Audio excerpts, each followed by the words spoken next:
विश्वविद्यालय की परीक्षाओं से जुड़ी बड़ी खबर आ रही है। सीएम योगी ने उच्च शिक्षा विभाग की बैठक बुलाई है।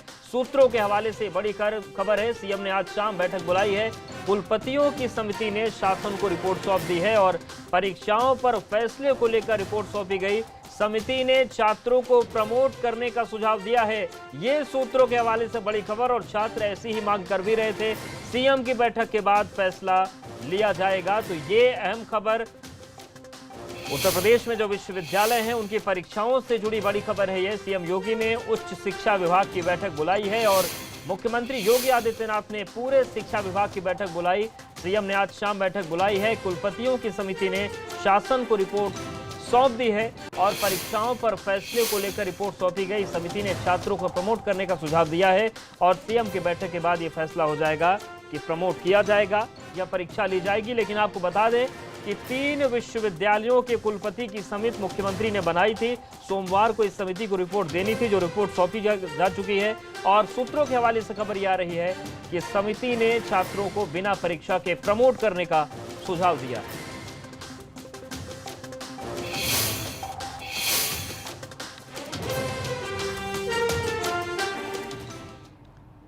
और उत्तर प्रदेश में अब हाईकोर्ट की ग्रुप डी की भर्ती पर सवाल उठ गए हैं। शिक्षक भर्ती के बाद ग्रुप डी की भर्ती पर सवाल उठे हैं।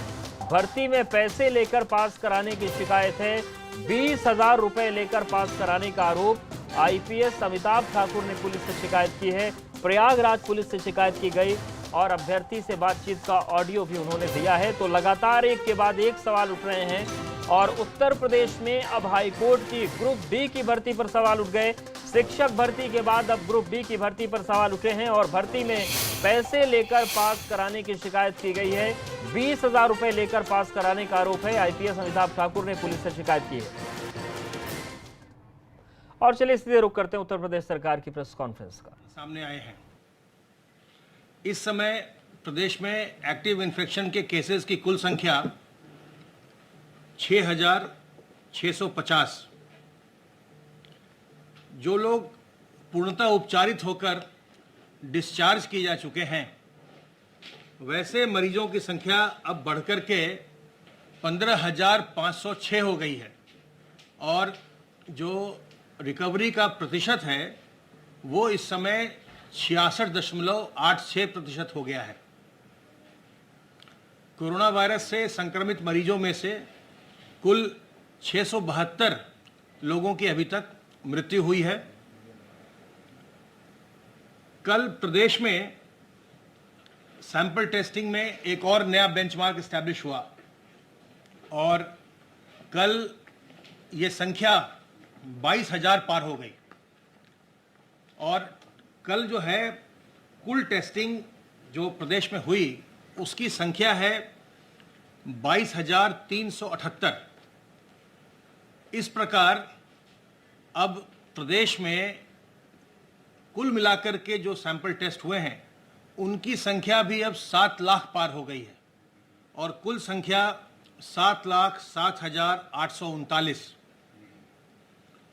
कल प्रदेश में 5-5 सैंपल के 1,727 पूल्स लगाए गए, जिसमें से 164 में पॉजिटिविटी देखी गई और 10-10 सैंपल के 207 पूल लगाए गए। इनमें 22 में पॉजिटिविटी देखी गई। आरोग्य सेतु ऐप में जिन लोगों को अलर्ट जनरेट हुए हैं उनमें से 94,581 लोगों को अभी तक फोन कॉल करके उनका हालचाल पूछा जा चुका है। इस समय आइसोलेशन वार्ड्स में रखे गए मरीजों की संख्या 6,806, जिनका इलाज विभिन्न चिकित्सालयों और चिकित्सा महाविद्यालयों में किया जा रहा है। फैसिलिटी क्वारंटाइन में रखे गए लोगों की संख्या इस समय 5,299। आशा वर्कर्स के द्वारा अब तक 19,19,033 माइग्रेंट वर्कर्स की ट्रैकिंग उनके घर जाकर के की गई है। उनका हालचाल पूछा गया है और उनको जो संक्रमण से बचने के तरीके हैं, जो सावधानियां हैं, उनको बताया गया है, जानकारी दी गई है। अब तक इनमें से जो आशा वर्कर से ट्रैक किया 19 लाख से ज़्यादा लोगों को, उनमें से 1700 लोग किसी न किसी लक्षण वाले मिले और उनके सैंपल लेकर के उनकी जांच की जा रही है। अब तक 1262 लोगों के परिणाम आ गए हैं इनमें से, जिसमें से 231 पॉजिटिव और 1031 नेगेटिव है। सर्वेलेंस के कार्य के अंतर्गत अब तक 23,823 इलाकों का सर्वेलेंस किया जा चुका है, जिसमें 9,068 हॉटस्पॉट के इलाके और 14,755 नॉन हॉटस्पॉट के इलाके हैं। इनमें 1,50,522 टीम दिवस के माध्यम से 1,10,40,863 घरों का सर्वेलेंस किया गया और इसमें 5 करोड़ से अधिक लोग रहते हैं। जो एज का डिस्ट्रीब्यूशन है, जो लोग संक्रमित हुए हैं उनमें जो 0 से 20 साल तक के उम्र के लोग हैं उनका प्रतिशत 17.03 17.03% लोग हैं जो 0 से 20 एज ग्रुप के हैं। 21 से 40 साल के एज ग्रुप के लोग 50.25%, सबसे बड़ा ग्रुप यही है 21 से 40 साल वालों का। इसमें 50.25% लोग संक्रमित हुए हैं इस ग्रुप के। और 41 से 60 का जो एज ग्रुप है, इस एज ग्रुप के 25.57% लोग संक्रमित हुए हैं। बुजुर्गों की ओर हम बार बार ध्यान दे रहे हैं, आपके माध्यम से भी अनुरोध कर रहे हैं और आपका मीडिया का भी हम धन्यवाद करना चाहते हैं कि आपने भी बहुत ज़्यादा जागरूकता उत्पन्न की है लोगों में। परंतु जो बीच में हमारा ये प्रतिशत बुजुर्गों का 6% के आसपास आ गया था, इस समय संक्रमित लोगों में से 60 साल से अधिक उम्र के जो कुल संक्रमण में से वो 7.15% उनका हिस्सा है। पुरुषों का हिस्सा कुल संक्रमित लोगों में से 72.22% और महिलाओं का 27.78%। एक बार पुनः मैं आपके माध्यम से लोगों से अनुरोध करूं कि अगर संक्रमण किसी में आता है तो अपने अंदर वो हीन भावना बिल्कुल न लाए।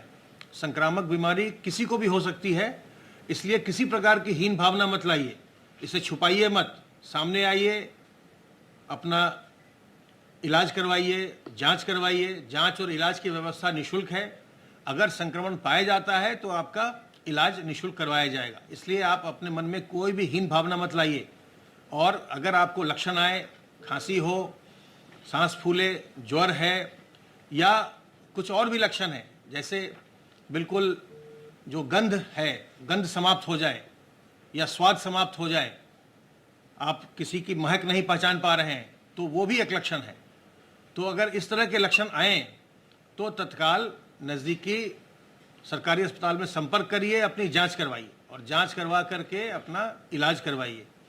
और जो बुजुर्ग हैं, जो छोटे बच्चे हैं, गर्भवती महिलाएं हैं और जो पहले से कमज़ोर लोग, बीमार लोग हैं, जिनको डायबिटीज़ है, हाई ब्लड प्रेशर है, किडनी की बीमारी है, कैंसर है या लिवर की बीमारी है, हार्ट डिजीज़ है, इन लोगों को संक्रमण से बचने का पूरा प्रयास करना चाहिए। इनको बहुत सावधानी बरतनी चाहिए।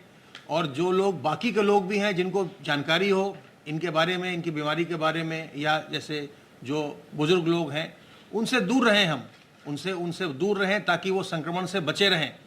और संक्रमण से बचने के लिए याद रखिए, साबुन पानी से अपने हाथ को हमेशा धोते रहिए। कभी भी सार्वजनिक स्थलों में जाइए, अपने मुंह और नाक को मास्क, रुमाल, गमछे, दुपट्टे से कवर करिए। और कहीं भी जाइए, लोगों से 2 गज की दूरी बनाइए। 2 गज की दूरी बनाए रखेंगे तो संक्रमित होने की संभावना, आशंका नहीं के बराबर रहेगी। अब मैं अनुरोध करूंगा अपर मुख्य सचिव गृह से।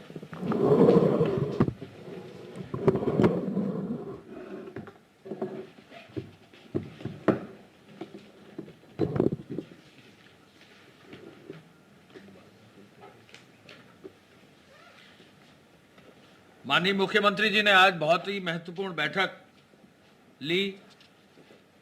आज पूरे कोविड अभियान के अंतर्गत उन्होंने न केवल कोविड अभियान का, लेकिन संचारी रोग का पूरा जो कार्यक्रम है, वृक्षारोपण का जो पूरा कार्यक्रम है, स्वच्छता का जो अभियान पूरा चलाना है, इस संदर्भ में भी विस्तृत चर्चा सभी वरिष्ठ अधिकारियों से की है।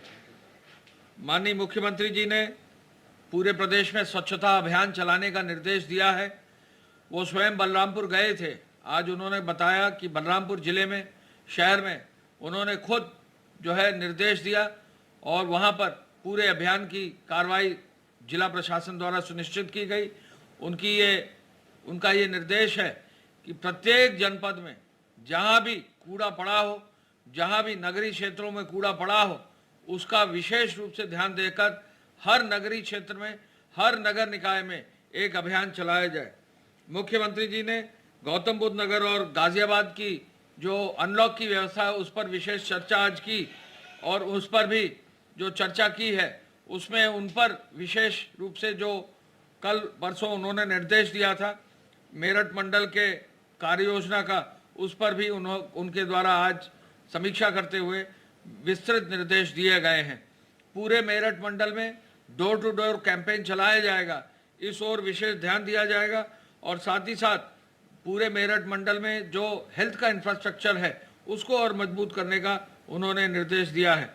कोविड अस्पतालों की व्यवस्था को चुस्त दुरुस्त करने के लिए कोविड अस्पतालों में बेड्स की संख्या को 1 लाख से 1.5 लाख तक ले जाने के लिए और जनपदों में नर्सिंग स्टाफ और डॉक्टर्स का राउंड लगा रहे और पैरामेडिक्स की मॉनिटरिंग होती रहे, इस पर भी जो है कार्रवाई करने का आज उन्होंने निर्देश दिया है। 108, 102 और ALS एम्बुलेंस की सक्रियता के लिए और साथ ही साथ एम्बुलेंसेज में ऑक्सीजन की व्यवस्था और बेड्स पर भी ऑक्सीजन की व्यवस्था पर उन्होंने निर्देशित किया है। प्रदेश की टेस्टिंग क्षमता 20,000 से अधिक क्रॉस कर गई है। अब आगे लक्ष्य 25,000 का माननीय मुख्यमंत्री जी द्वारा दिया गया है। इसमें भी वृद्धि की संभावना को देखते हुए ट्रूनेट मशीन्स और रैपिड एंटीजन टेस्ट मशीनों की पूरी क्षमता से संचालित करने का उन्होंने निर्देशित किया है। प्रदेश में आज जो है कल के 24 घंटे में 22,378 नमूने जांच किए गए। ये एवर हाईएस्ट नंबर है और पूरे देश में अग्रणी राज्यों में उत्तर प्रदेश टेस्टिंग में आ गया है। ये इस ओर इंगित भी करता है। 17 निजी प्रयोगशालाएं भी काम कर रही हैं और व्यापक रूप से जो टेस्टिंग की लैब्स हैं इस पर कोविड केयर फंड से इन्वेस्टमेंट करके मजबूती से इस कार्य को आगे बढ़ाया जा रहा है।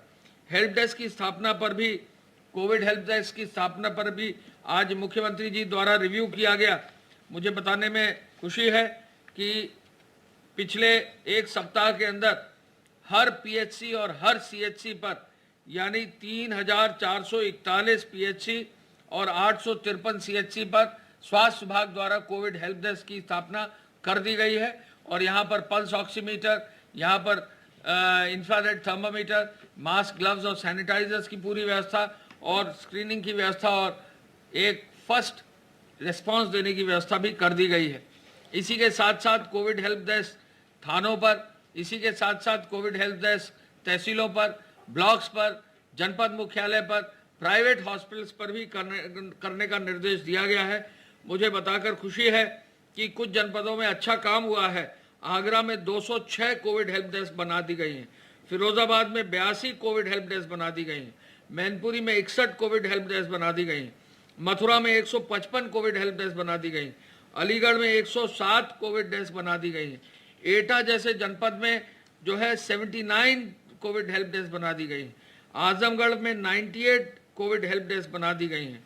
इसके साथ साथ कानपुर शहर में 141, कानपुर देहात में 75, फर्रुखाबाद में 62, कन्नौज में 70, औरैया जिले में 176 कोविड हेल्प डेस्क बना दी गई, गोरखपुर जिले में 179 कोविड हेल्प डेस्क बना दी गई, कुशीनगर में 70, महाराजगंज में 72, इसी के साथ साथ जो है बांदा जिले में 57 कोविड हेल्प डेस्क बनाए गए हैं, गोंडा जिले में 71, बहराइच में 66, अयोध्या शहर में और देहात में 91 कोविड हेल्प डेस्क बनाई गई हैं, बाराबंकी में 85, सुल्तानपुर में 76, अंबेडकर नगर में 65, अमेठी में 84, बरेली में 66, शाहजहांपुर में 65, बस्ती में 96, मिर्जापुर में 76, 106 मुरादाबाद में, अमरोहा में 76, 155 मेरठ में, 160 बुलंदशहर में और सबसे अच्छी संख्या गाजियाबाद में 274 कोविड हेल्प डेस्क हरदोई में 144,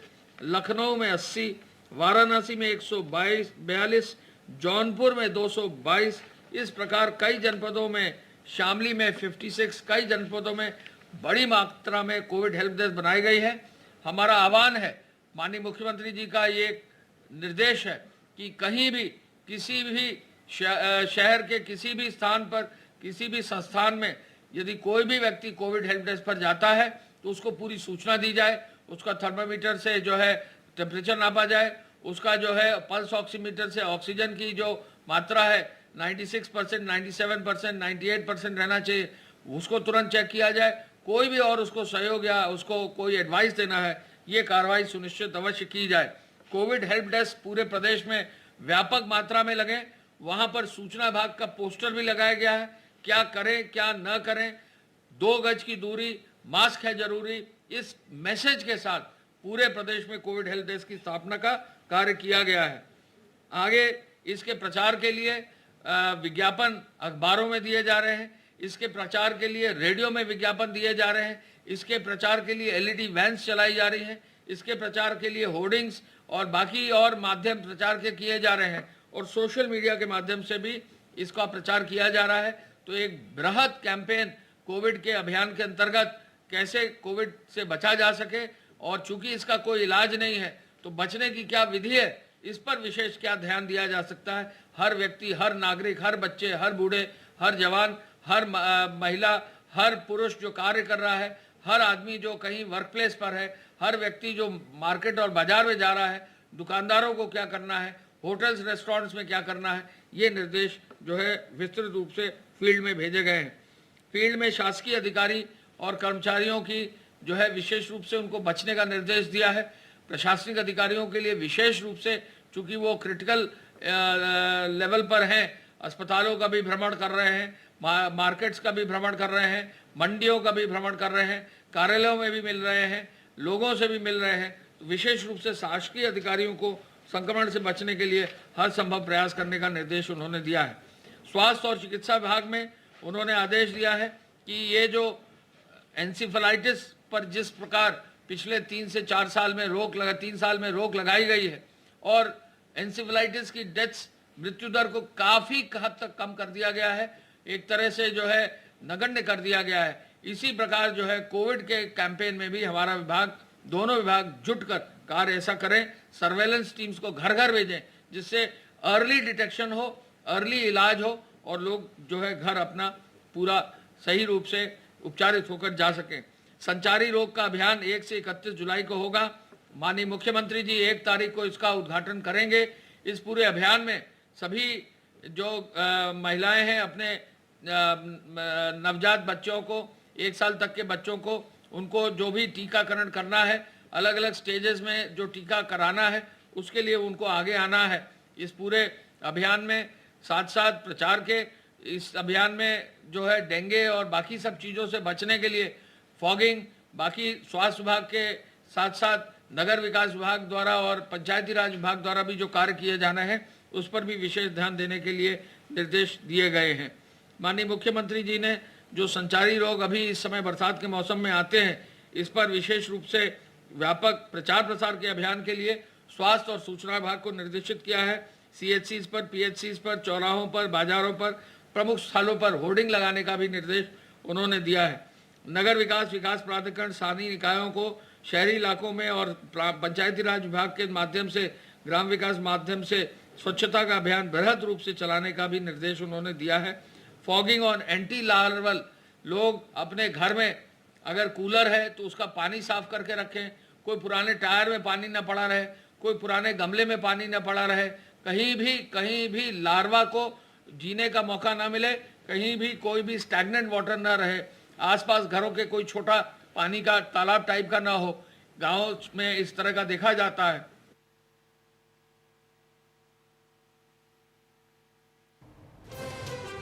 तो संचारी रोगों पर भी योगी सरकार का फोकस है, और नोएडा और गाजियाबाद के अनलॉक 1 पर चर्चा आज हुई है।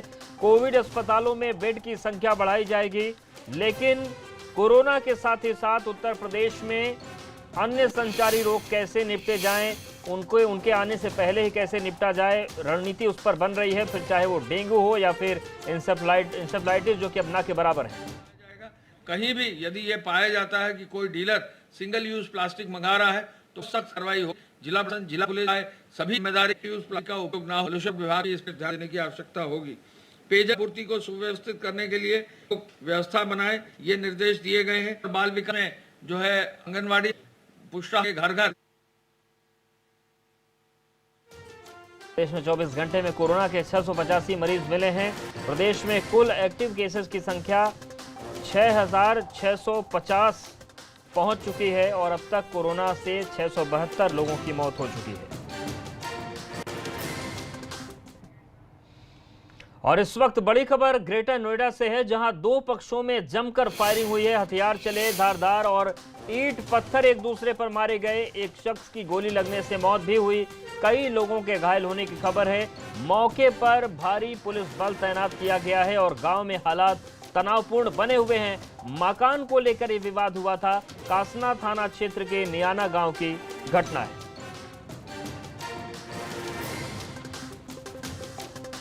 तो इस वक्त की बड़ी खबर ग्रेटर नोएडा से, जहां पर दो पक्षों में जमकर झड़प हुई और धारदार हथियार और ईंट पत्थर चल गए। एक शख्स की गोली लगने से मौत हुई है।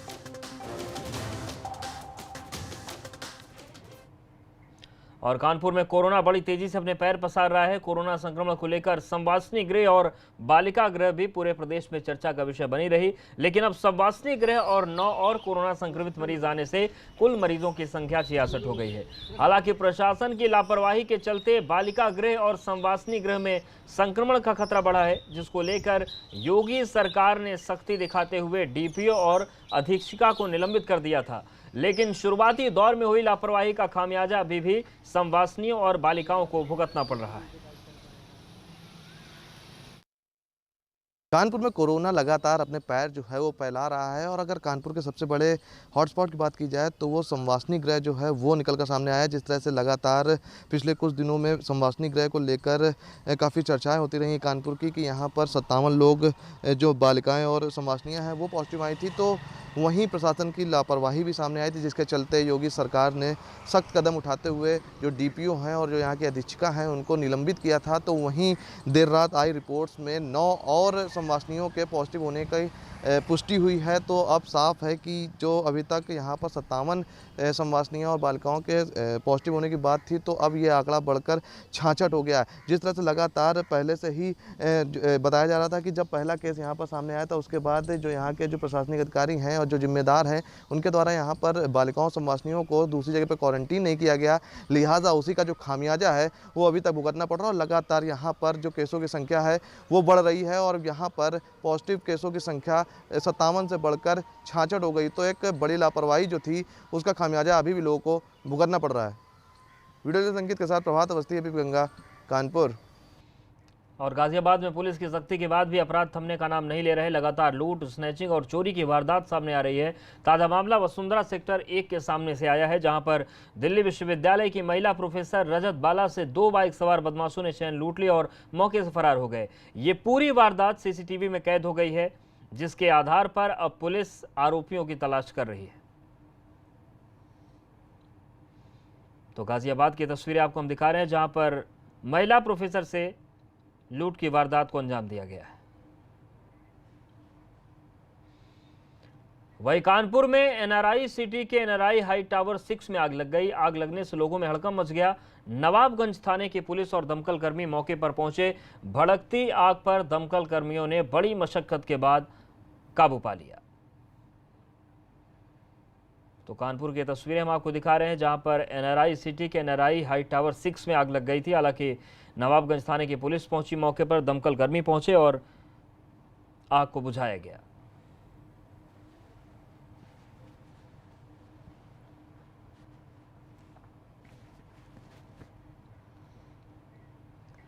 वाराणसी के काशी हिंदू विश्वविद्यालय के आयुर्वेद विभाग में भूत विद्या की पढ़ाई कराई जाएगी। भूत विद्या की पढ़ाई के लिए अभी तक 15 लोगों ने रजिस्ट्रेशन कराया है, जिसमें 3 विदेशी छात्रों ने भी इस विद्या को पढ़ने, सीखने और समझने के लिए अपना रजिस्ट्रेशन कराया।